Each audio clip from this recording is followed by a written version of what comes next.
En période de confinement, le conservateur du château-musée d'histoire naturelle de Tourette-Levens part en expédition dans son jardin. Va-t-il faire de belles rencontres ?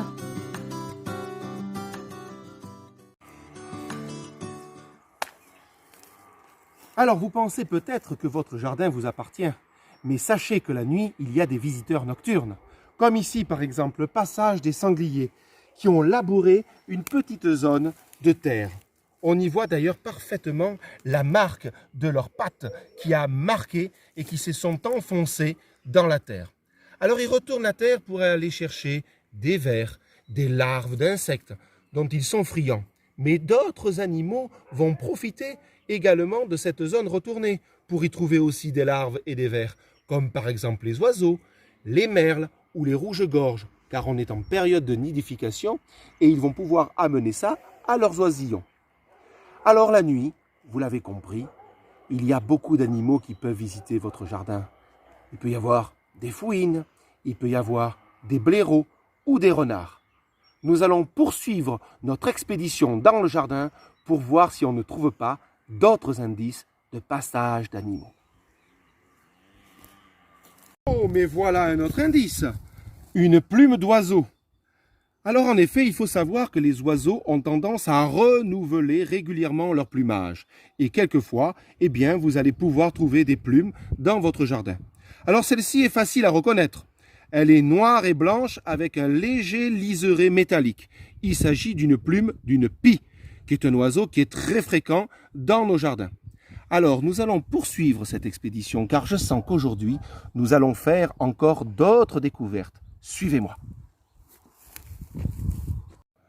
Nous voici, cette fois, au fond du jardin, à côté d'un vieil arbre qui est mort depuis plusieurs années, qui est cassé, et qui est en lisière d'une petite forêt. À le regarder de plus près, on s'aperçoit qu'il y a des trous bien formés. En fait, ils correspondent à des coups de bec d'un oiseau qu'on appelle un pic, et plus précisément le pic-et-pêche.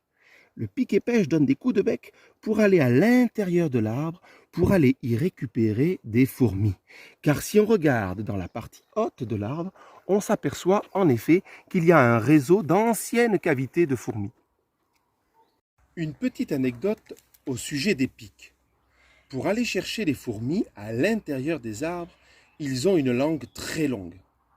Elle est tellement longue qu'au repos, elle se loge dans un étui qui part du haut du crâne, passe derrière les yeux pour enfin arriver au niveau du bec.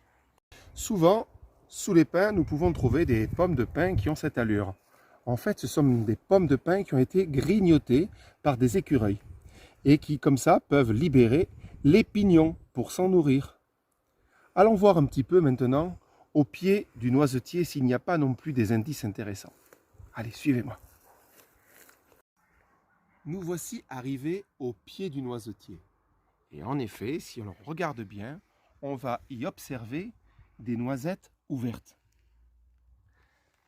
Alors, ces noisettes ont été ouvertes par les dents du rat noir frugivore, qui n'est autre que le rat des champs. Il les a ouvertes pour pouvoir récupérer à l'intérieur le fruit, l'amande, dont il se nourrit. Voilà.